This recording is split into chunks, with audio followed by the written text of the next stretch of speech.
अगर ये लोग सही से चाहत रखते तो ये 11 साल से जो इन्होंने योजनाएं बताई थी, एक भी योजना आज तक जमीन पे लागू नहीं की। दिल्ली के लोगों को खासकर क्या चाहिए, जो नौजवान साथी है, जो high school, inter, BA, BSc pass करने के बाद उसे एक अच्छी नौकरी मिल जाए। एक अच्छी नौकरी का अहदा क्या है, सरकारी कहती है 18,000 से कम वेतन होना नहीं चाहिए, पर हमारे लोग कितने लोग कितने तनख्वाह में काम करते हैं, कोई 8,000 में, कोई 10,000 में, कोई 12,000 में, 5,000 में, और दिल्ली सरकार कहती है 18,000 रुपये दिलवाएंगे। झूठ तो खुद ही बोल रहे हैं। अगर हमारा बीए बीएससी वाला बच्चा 20, 25, 30,000 वाली नौकरी अगर पा जाए, और सरकार की जिम्मेदारी है रोजगार देना, 5 किलो आटा 2100, 2200, 2500 रुपए देकर उन्हें गुलाम थोड़ी बनाना है। अगर मान सम्मान लड़ाई है तो आप अगर उसे 25,000 की नौकरी दे दोगे तो वो 500 रुपए बिजली का भी दे देगा सरकार को, और 500 रुपए पानी का भी दे देगा। खैरात में नहीं मांगेगा तो कहेगा सरकार में हिस्सेदारी देकर अपना टैक्स भरूंगा मैं। इसमें बदलाव हो जाए। अगर अच्छे पक्के मकान बन जाए, सारी व्यवस्था हो जाए, बच्चों के लिए स्कूल बन जाए, महिलाओं के लिए बेहतर शौचालय बन जाए, शिक्षा का बेहतर जगह बन जाए, और स्वास्थ्य की समस्या है उसका भी परमानेंट इलाज हो जाए, वो कब होगा, जब आप लोग हम अपनी समस्या का हल अपने भाई कालीचरण के हाथों में देंगे। अभी तक तो क्या करते हैं, 1950 से 2025 आ गया, हम कभी कांग्रेस के हाथ में दे देते हैं, कभी भाजपा के हाथ में दे देते हैं, कभी कांग्रेस हाथ में दे देते हैं, कभी आम आदमी के हाथ में दे देते हैं। लेकिन हमें अपने वोट का वैसे ही सही से प्रयोग करना चाहिए जैसे हम अपनी बहन बेटी की ब्याह करते हैं। क्या क्या देखते हैं भाई, कि भाई दारू वारू तो नहीं पीता लड़का, कोई नशा पत्ता तो नहीं करता, पढ़ा लिखा है कि नहीं है, समाज में गली मोहल्ले में थोड़ी प्रतिष्ठा है कि नहीं है, कमाता खाता कैसा है, व्यवहार कैसा है।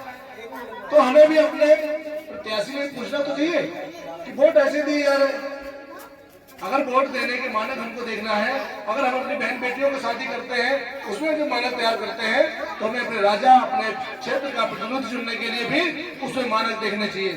कि जिन लोगों पे हम लोगों ने 70 साल से विश्वास किया, वो लोग 70 साल में आज भी क्या कर रहे हैं, पानी फ्री ले लो, बिजली फ्री ले लो, आटा ले लो, चाय ले लो, चावल ले लो।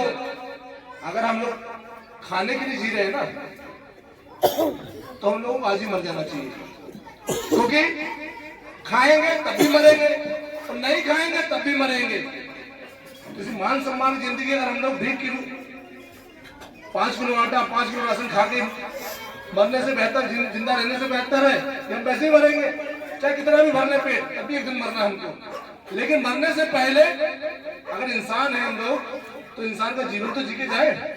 मान सम्मान का स्वाभिमान की लड़ाई है, नहीं तो पेट भरे लोग दुनिया से चले जाते हैं और खाली पेट में लोग संघर्ष करते हुए अमर हो जाते हैं, बाबा साहब की तरह, काशीराम साहब की तरह। तो इसीलिए मैं आप लोगों से अपील करने के लिए आया हूँ कि माननीय बहन जी ने जो उत्तर प्रदेश सरकार चलाई, वो काशीराम साहब ने नारे दिए। नारे क्या थे, जो जमीन सरकारी है वो जमीन, जो जमीन सरकारी है वो जमीन हमारी है। इसका प्रमाण आदरणीय बहन जी ने दिया। जब उत्तर प्रदेश में बहन जी सरकार बनी तो बहन जी ने जो सरकारी पट्टे जमीनें पड़ी थी उत्तर प्रदेश में खाली, तो जो लोग जमीनहीन थे, जिनके पास जमीनें नहीं थी खेती वाली, आदरणीय बहन जी ने 5-5 बीघे 10 बीघे पट्टे गांव के लोगों को दिए। जाके आज भी उत्तर प्रदेश के लोगों से पूछ लो, जाके गांव में बताएंगे कि आदरणीय बहन जी ने जो जमीनहीन लोग थे उनको पट्टे मुहैया कराने का काम किया। इससे क्या फायदा हुआ, एक तो गांव में कहा जाता है भाई इसके पास जमीन नहीं, तो कहते कहाँ जाएगा खेत में रात को दिन में। लेकिन जिसके पास 5 बीघे 10 बीघे जमीन है वो अपना अनाज भी उगा सकता है और समाज में उसकी प्रतिष्ठा भी होती है। सामाजिक प्रतिष्ठा अगर जब बढ़ेगी तब आपके पास शिक्षा होगी, संसाधन होंगे, कमाई धमाई के साधन होंगे, आपको अपने आगे जीवन को बेहतर बनाने की कोशिश आपके पास जमीन जायदाद होगी। लेकिन आदरणीय बहन जी ने जो जमीनें सरकारी थी उत्तर प्रदेश में देने काम किया। लेकिन दिल्ली में क्या है, अब हमारे हम लोग देखते हैं लगे लोग 40 से 50 लाख लोग मानवर दिल्ली की झुग्गी कैंप्स में, कच्ची कॉलोनियों में, इस छोटी छोटी गलियों में रहते हैं और उनका जीवन एक जानवर से भी बदतर हो चुका है। और दिल्ली की सरकारें बगल में है, केंद्र सरकार भी बगल में है। यहाँ से मात्र 20 किलोमीटर की दूरी पर प्रधानमंत्री जी रहते हैं, मात्र 5 किलोमीटर की दूरी पर देश का होते हैं दिल्ली का मुख्यमंत्री रहता है। एक बड़ी बड़ी बातें करते हैं।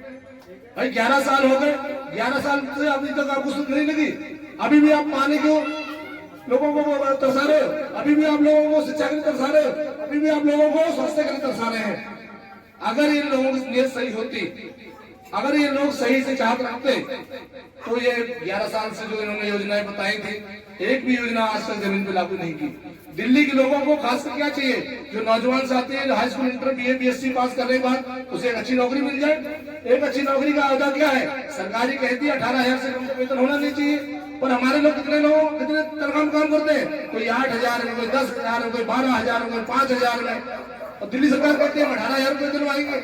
झूठ तो खुद ही बोल रहे हैं।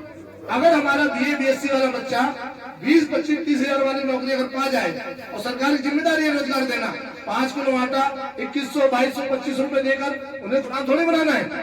अगर मान सम्मान लड़ाई है, तो आप अगर उसे 25,000 की नौकरी दे दोगे, तो वो 500 रुपए बिजली का भी दे देगा सरकार को, और 500 रुपए पानी का भी दे देगा। खैरात में नहीं मांगेगा, कहेगा सरकार में हिस्सेदारी देकर अपना टैक्स भरूंगा मैं।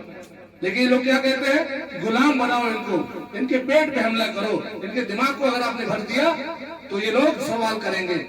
जो शिक्षा होती है, समझ होती है, तो सवाल करता आदमी, और पेट का भूखा आदमी खाने की तरफ भागता, दिमाग चलाता नहीं है। तो इसीलिए ये लोग चाहते हैं कि आपका पेट भरा रहे, दिमाग ना भरे। लेकिन बहुजन समाज पार्टी आदरणीय बहन जी ने जब सरकार चलाई, तो उन्होंने उत्तर प्रदेश में बताया कि शिक्षा का मॉडल क्या होता है। जो हमारी बहन बेटियां हैं, चाहे किसी जाति धर्म की हो, सबको फ्री शिक्षा देने का काम आदरणीय बहन जी ने किया। और बहन जी ने कहा, अगर कोई बच्चा डॉक्टरी, engineer, law, MBA, LLB, CA कुछ भी करना चाहता है, अगर वो एंट्रेंस परीक्षा पास करने के बाद उसकी 1 रुपए फीस नहीं लगेगी कि ये आदरणीय बहन जी ने समाज कल्याण के द्वारा उत्तर प्रदेश के तमाम छात्रों को देने का काम किया। भाई सरकार देना, यहाँ की सरकार क्या कहती है, करती कम है, करती मुट्ठी पर है, ढिंढोरा वो दोनों हाथों से फैलाती है। और सबसे बड़ी बात, जो यहाँ लोग हमारे लोग रहते हैं, भाई दिल्ली में पहले वजीफा मिलता था, चाहे गरीब का बच्चा हो, चाहे SC ST का हो, ओबीसी का हो, किसी का बच्चा हो। आज उन्होंने वजीफा बंद कर दिया केजरीवाल ने। वो केजरीवाल जी ने जो पैसा सरकारी, जो बाबा साहब अम्बेडकर के द्वारा, निधि के द्वारा हमारे बच्चों के लिए आता था, पढ़ाई के लिए, उनकी अच्छी ड्रेस के लिए, बस्ते के लिए, ये सारा पैसा केजरीवाल जी कहाँ लगाते हैं, बड़े बड़े होर्डिंग लगते हैं इनके कि बदले आएगा केजरीवाल। कहां से आएगा, जेल से। तिहाड़ में गया था ना भी। भाई जो लुटेरे होते हैं वो तिहाड़ में जाते हैं, हम जैसे आदेशी ईमानदार लोग थोड़ी देंगे। जो लोग लुटेरे होते वही जाए। दिल्ली में इतनी ईमानदार सरकार मानवर कि 5-6 कैबिनेट मंत्री बनते हैं, 6 में से 5 तो तिहाड़ जेल घूम आए।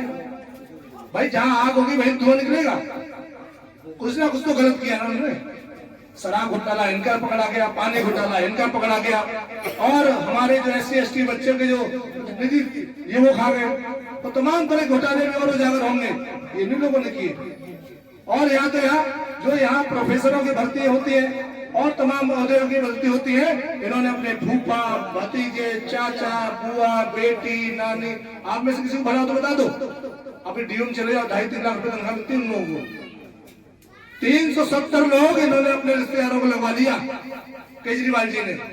आप में से कितने को भेजा बता दो भाई। वोट तो आप देते हो, वोट आप देते हो, सरकार आप बनाते हो, और मजे वो लोग मार रहे हैं। तो लानत है हमारी जिंदगी पर, हम लोगों पर, कि हम उन्हीं को मजबूत करते जा रहे हैं जो हमसे हमेशा छीनते आए हैं। तो इसीलिए मैं आप लोगों से अपील करने के लिए खड़ा हुआ हूँ कि एक बार ये बात सोच रहे, भाई 70 साल से जिन लोगों आपने विश्वास किया, उन लोगों ने आपको आज भी गंदा पानी दे रहे हैं।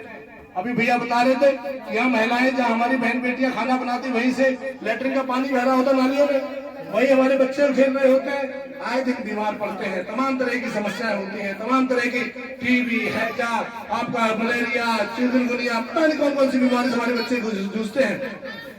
अब हमारे गरीब जो भाई बहन है, जो नौजवान साथी यहाँ रहते हैं, वो पढ़ाएं, इलाज कराएं, पेट भरे, समस्या तो है ना। ये समस्या पैदा किसने की है तो सोचे हमने। ये समस्या पैदा की इस देश की सरकारों ने, जिनको हम लोग चुनते हैं और फिर उन्हीं से मांगते हैं। भाई दिल्ली में तो भारतीय जनता पार्टी है, कांग्रेस है, आम आदमी पार्टी है।